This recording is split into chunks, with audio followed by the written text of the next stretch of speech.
Bueno, el tema sobre el que voy a hablar hoy es sobre filtros para agua de consumo, que bueno, forma parte del proyecto de beca de este año y que ya venimos investigando hace varios años, sobre la evaluación de los componentes químicos y microbiológicos del agua potable obtenida con filtros de uso doméstico y su comparación con el agua de red utilizada sin el filtro. A manera de introducción, existen empresas que comercializan filtros para generar a nivel doméstico una supuesta agua de buena calidad. Predomina el conocimiento por parte de la población en general de que el agua que se obtiene del filtro es mejor que la que llega por la red, pero estudios exploratorios que realizamos durante estos últimos años nos fueron mostrando que los componentes habituales presentes en el agua no sufren ninguna modificación respecto al agua de red. Además, notamos que no se halla información sobre los filtros más allá de la disponible en los sitios de difusión de las mismas empresas que los comercializan. ¿Qué es un filtro de agua? Es un aparato compuesto generalmente por un material poroso y carbón activo. Su objetivo es atrapar partículas que trae el agua, retiene elementos tóxicos o perjudiciales para la salud, como arena, barro, polvo, hierro, cloro y bacterias, entre otros, según lo que las empresas de filtros comentan en sus páginas. Existen distintos tipos de filtros de agua de uso doméstico. Están los de ósmosis inversa, que serían los de la imagen. Los filtros de luz ultravioleta, que no son tan comunes, por lo menos acá en nuestro país, y los filtros de carbono activado. Ahí en la imagen podemos observar uno muy básico, hay otros más complejos, que son en los que basamos la investigación porque son los más comunes en los domicilios, por lo menos acá en este país. ¿Cómo funcionan los filtros? Actúan mediante procesos de filtración y ultrafiltración. Cuentan con una serie de capas para esto, de distintos materiales que van filtrando el agua de forma casi instantánea para luego salir por la canilla. Estas capas tienen características y propiedades específicas que permiten eliminar diversos componentes del agua. Acá en la imagen vemos cómo funcionaría una capa de un filtro. Esta sería la capa del filtro, que tiene poros de distinto diámetro que permiten el paso de las partículas más pequeñas y retienen las de mayor tamaño. En la imagen de la izquierda podemos ver un filtro casero compuesto por distintas capas de distinto grosor en los materiales. Y en la derecha un filtro PCA, que es el más común acá en la Argentina. En el esquema vemos cómo funciona un filtro de los que se comercializan, como por ejemplo el PCA. Tienen distintos compartimientos hechos por distintos materiales. El más común es el carbón activo, eso está presente en todos los filtros, de manera que el agua va pasando por estas capas y sale luego por la canilla. Nosotros llevamos medidas hasta el momento 21 muestras antes y luego de pasar por un filtro de agua. A estas muestras le realizamos el test Wilcoxon y todas arrojaron un valor de p-value mayor a 0,05. De manera que no hay diferencia significativa entre los componentes antes y luego de pasar por el filtro. Ahora vamos a observar algunos de los que analizamos. En los box plot tenemos una columna que en una parte que dice no, sería el agua antes de pasar por el filtro, y el que dice sí es el agua luego de pasar por el filtro. Vamos a ir viendo los distintos componentes. En este caso es el arsénico. Vemos que ya a simple vista no hay diferencia prácticamente entre las medianas, y lo corroboramos con el test, que dio un p-value mayor a 0,05.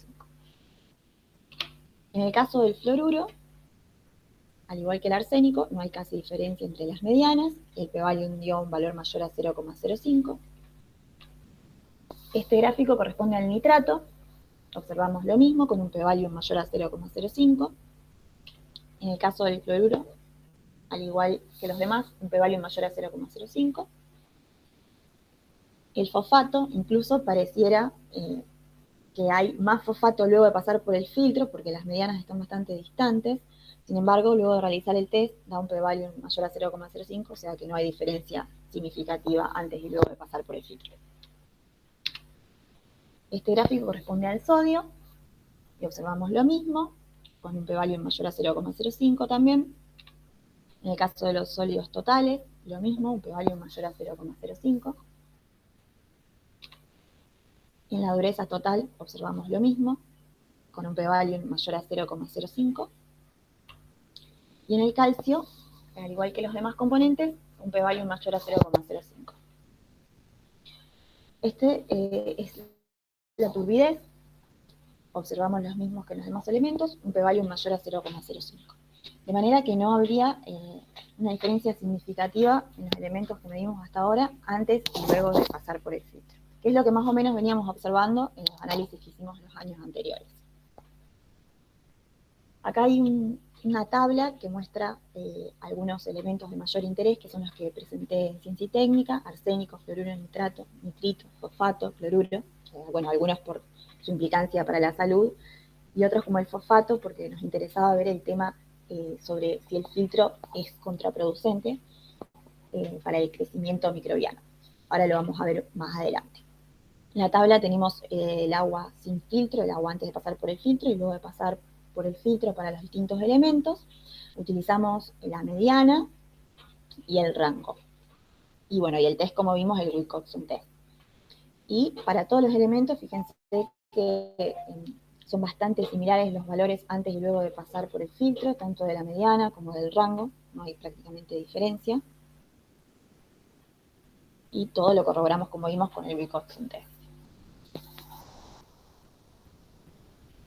A medida que fuimos realizando esta investigación, que ya llevamos varios años, nos agarró la inquietud sobre si el uso de filtros incluso no podría llegar a ser contraproducente. Ya vimos que aparentemente no hay ningún cambio antes y luego de pasar por el filtro, por lo tanto su uso es innecesario, pero nos surgió la duda sobre si encima era contraproducente, ya que notamos que si hay una mala limpieza del filtro, como se ve en la foto, este es el filtro como debería estar, y este es un filtro que no ha sido limpiado correctamente, fíjense que está sumamente negro. Nos surgió la duda si eso no podía provocar algún tipo de crecimiento microbiano. Así que este año lo que hicimos fue incorporar el análisis microbiológico. Se analizaron, como se ve en la primera columna de la tabla, las bacterias mesófilas viables, bacterias coliformes, Escherichia coli y Pseudomonas aeruginosa. En la última columna vemos los límites permisibles según la ley, hasta 500 unidades formadoras de colonia, igual o menor a 3 en 100 mililitros, ausencia en 100 mililitros y ausencia en 100 mililitros. Y en estas dos columnas vemos los resultados del agua antes de pasar por el filtro y luego de pasar por el filtro. Fueron negativos en ambos casos para todo lo que analizamos. Bacterias mesófilas viables, menos de 100 unidades formadoras de colonia por mililitros, antes y luego de pasar por el filtro. Bacterias coliformes, 0 y 0. Escherichia coli y Pseudomonas aeruginosa, ausencia en 100 mililitros en ambos casos, antes de pasar por el filtro y luego de pasar por el filtro. De manera que, como conclusión, no se hallaron diferencias significativas entre las concentraciones de los componentes químicos medidos del agua antes y luego del pasaje por los filtros. No se halló presencia bacteriológica en las muestras analizadas antes y luego de pasar por el filtro, según las técnicas realizadas.